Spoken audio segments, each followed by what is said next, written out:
Graça e paz, povo de Deus. Aqui quem fala é o pastor Josias e hoje eu tenho uma missão: reorganizar a sua compreensão do Antigo Testamento para sempre. Imagine tentar montar um quebra-cabeças gigante, com milhares de peças, mas com a caixa de cabeça para baixo, sem a imagem de referência. É assim que muitos se sentem ao ler o Antigo Testamento. Nossas Bíblias agrupam os livros por estilo: lei, história, poesia, o que é útil, mas nos faz perder a linha do tempo, a narrativa contínua que Deus está contando. Hoje, nossa missão é colocar essa história em ordem. Vamos caminhar juntos, desde o haja luz de Gênesis até o silêncio profético antes de Cristo. Fique até o fim, porque você vai ver como cada evento, cada profeta, cada rei foi um passo no plano perfeito de Deus para nos levar até Jesus Cristo. Vamos começar essa jornada.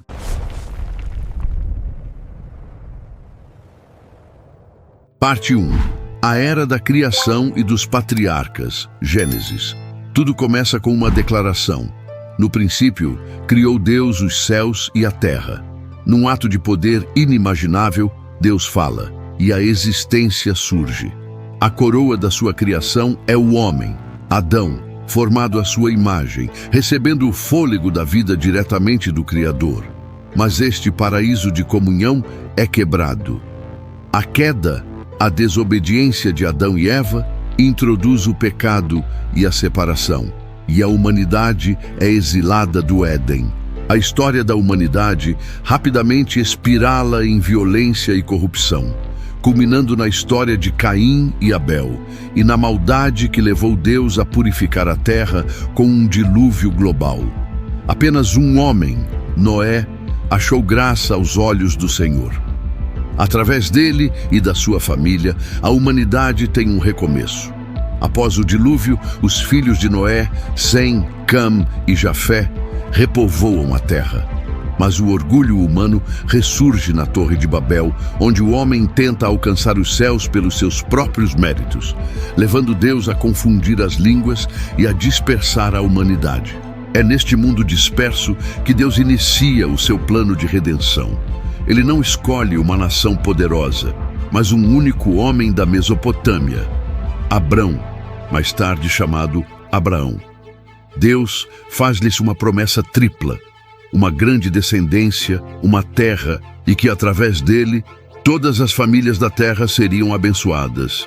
Esta é a semente do Evangelho. A saga dos patriarcas desenrola-se através do filho da promessa, Isaque, e depois do neto, Jacó, cujo nome é mudado para Israel após lutar com Deus. Os 12 filhos de Jacó tornam-se os progenitores das 12 tribos de Israel. A história de José, o filho favorito, vendido como escravo pelos seus irmãos ciumentos, mas que se eleva para se tornar governador do Egito, é o ato providencial que salva a sua família da fome e os leva para a terra do Egito. Parte 2. A Era do Êxodo e da Conquista. Êxodo, Levítico, Números, Deuteronômio, Josué. 400 anos passam. Os descendentes de Jacó, os israelitas, cresceram exponencialmente no Egito, mas agora são escravos sob o jugo de um faraó opressor. O seu clamor sobe a Deus, que levanta um libertador improvável. Moisés, um hebreu criado como príncipe egípcio, que fugiu para o deserto como um pastor exilado. Junto a uma sarça ardente, Deus chama Moisés para confrontar o faraó e libertar o seu povo. Através de 10 pragas devastadoras, culminando na morte dos primogênitos egípcios e na primeira Páscoa, Deus quebra o poder do Egito. Moisés conduz o povo para fora e Deus realiza o milagre definidor de Israel: a divisão do Mar Vermelho, salvando os israelitas e destruindo o exército de Faraó. No Monte Sinai, Deus estabelece a sua aliança com a nação. Ele entrega a lei, incluindo os 10 mandamentos, e dá-lhes as instruções para a construção do tabernáculo, um santuário móvel, onde a sua presença habitaria entre eles. Mas a jornada para a Terra Prometida é marcada pela rebelião. Devido à sua incredulidade e medo, a primeira geração de israelitas é condenada a vaguear pelo deserto por 40 anos, até que todos pereçam. É uma nova geração, liderada por Josué, o sucessor de Moisés, que finalmente atravessa o Rio Jordão. A sua primeira vitória é a queda milagrosa das muralhas de Jericó. Ao longo de vários anos, Josué lidera uma campanha militar que conquista gradualmente a terra de Canaã, dividindo-a entre as 12 tribos. A promessa de uma terra, feita a Abraão séculos antes, foi cumprida. Parte 3. A Era dos Juízes e do Reino Unido. Juízes Rute 1 e 2 de Samuel. 1 Reis 1 a 11, 1 Crônicas, Salmos, Provérbios, Eclesiastes, Cântico dos Cânticos. Após a morte de Josué, Israel entra num período sombrio e caótico de 300 anos, a Era dos Juízes. É um ciclo vicioso de desobediência. O povo esquece a Deus e adora ídolos. Deus permite que nações vizinhas os oprimam. O povo clama por socorro e Deus levanta um líder militar, um juiz, para os libertar. Figuras como Débora, Gideão e o tragicamente forte Sansão emergem neste período. A frase que define esta era é: naqueles dias não havia rei em Israel. Cada um fazia o que parecia bem aos seus próprios olhos. Cansado deste caos, o povo exige um rei, querendo ser como as outras nações. Eles rejeitam a Deus como o seu rei.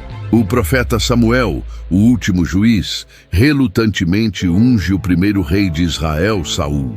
Saul começa bem, mas o seu reinado é marcado pela desobediência e pelo orgulho, levando à sua rejeição por Deus.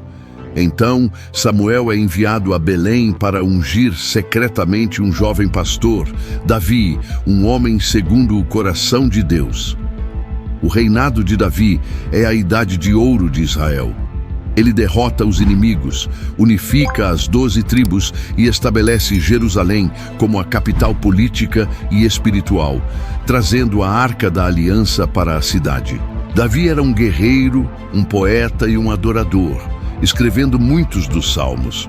Apesar do seu grande pecado com Batseba, o seu arrependimento é igualmente grande. Deus faz uma aliança com Davi, prometendo que um dos seus descendentes se sentaria num trono eterno, uma profecia messiânica. O seu filho, Salomão, sucede-lhe. Deus concede a Salomão uma sabedoria incomparável e ele constrói o magnífico templo em Jerusalém. O reino atinge o seu auge de riqueza e poder. Salomão escreve Provérbios, Eclesiastes e o Cântico dos Cânticos. No entanto, os seus muitos casamentos com mulheres estrangeiras levam o seu coração à idolatria nos seus últimos anos, plantando as sementes da ruína. Parte 4. A Era do Reino Dividido e dos Profetas. 1 Reis 12, 22, 2 Reis, 2 Crônicas e a maioria dos livros proféticos, Isaías, Jeremias, Oséias, Amós, etc. Após a morte de Salomão, a tragédia acontece.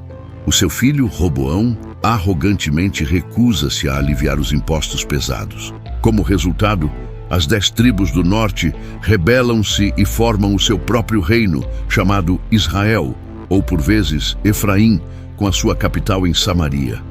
As 2 tribos do sul, Judá e Benjamim, permanecem leais à linhagem de Davi, formando o reino de Judá com a sua capital em Jerusalém.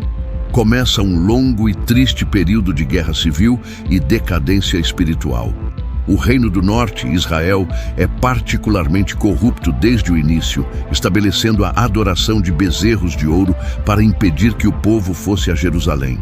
Nenhum dos seus 19 reis foi justo. Deus envia profetas como Elias e Eliseu para confrontar a sua idolatria, realizando milagres poderosos, mas o povo não se arrepende. Finalmente, em 722 a.C., Deus usa o Império Assírio para conquistar o Reino do Norte, deportando e dispersando as 10 tribos para sempre. O Reino do Sul, Judá, dura mais tempo. Teve alguns reis bons, como Ezequias e Josias, que lideraram avivamentos espirituais. Mas muitos reis foram maus. Deus envia profetas como Isaías e Jeremias para os avisar do julgamento iminente se não se arrependessem. Eles profetizam a destruição, mas também a esperança de um Messias vindouro, o servo sofredor. No final, Judá não ouve. Em 586 a.C., o Império Babilônico, sob o comando do rei Nabucodonosor, conquista Jerusalém, destrói o Templo de Salomão e leva a maior parte do povo para o exílio na Babilônia. Parte 5. A Era do Exílio e do Regresso. Ezequiel, Daniel, Esdras, Neemias, Ester, Ageu, Zacarias, Malaquias. O exílio na Babilônia é um período de 70 anos de luto e reflexão nacional. Longe da sua terra, sem o seu templo, o povo é forçado a confrontar a razão da sua catástrofe, a sua persistente desobediência. É durante este tempo que Deus levanta profetas como Ezequiel, que lhes dá a visão do vale de ossos secos e a promessa de um coração novo, e Daniel, que serve na corte babilônica e persa e recebe visões incríveis sobre os futuros impérios mundiais e o tempo da vinda do Messias. Então, cumprindo a profecia, o Império Persa conquista a Babilônia e o rei Ciro emite um decreto em 538 a.C., permitindo que os judeus regressem a Jerusalém e reconstruam o templo. Um remanescente regressa sob a liderança de Zorobabel e Josué. Com o encorajamento dos profetas Ageu e Zacarias, eles completam a reconstrução do segundo templo. Mais tarde, Esdras, um escriba, lidera outro grupo de regresso e ensina a lei ao povo, trazendo um avivamento espiritual. A história de Ester acontece durante este período na Pérsia, mostrando como Deus protegeu o seu povo da aniquilação, mesmo aqueles que não regressaram a Israel. Finalmente, Neemias, o copeiro do rei persa, sente o fardo de que os muros de Jerusalém ainda estavam em ruínas. Ele obtém permissão para regressar e, contra uma oposição feroz, lidera o povo na reconstrução dos muros em espantosos 52 dias. Com a cidade segura e o templo reconstruído, o povo está de volta à sua terra. E então, silêncio. 400 anos de silêncio. A última voz profética, Malaquias, termina com uma promessa e o palco fica pronto. Essa, meus irmãos, é a grande história do Antigo Testamento. Não é uma coleção de lendas, mas o relato real da paciência de um Deus santo com um povo teimoso, um povo como nós. É a história da criação, da queda, da promessa, da rebelião e de um fio de esperança que nunca se arrebenta. Cada página, cada sacrifício, cada profecia estava gritando por um Salvador. O Antigo Testamento não termina com um ponto final. Ele termina com uma vírgula, com uma expectativa de tirar o fôlego, esperando a chegada do Rei. Se esta jornada pela linha do tempo da Bíblia iluminou a sua compreensão e fortaleceu a sua fé, eu quero lhe convidar a nos ajudar a compartilhar esta clareza com mais pessoas. Inscreva-se aqui no canal A Fé Movendo Montanhas. Deixe o seu like para que este vídeo alcance mais vidas e compartilhe esta bênção. E para que possamos continuar mergulhando fundo na palavra e trazendo estudos como este, considere ser um parceiro deste ministério. Apoie este canal fazendo um Pix. Sua ajuda é o que nos mantém no ar, semeando a verdade da palavra de Deus. O nosso Pix está na tela e na descrição. Que da próxima vez que você abrir o seu Antigo Testamento, não veja apenas livros, mas veja os capítulos da gloriosa história da redenção de Deus que se completa em Jesus. Que Deus abençoe sua vida. Fique na paz do Senhor.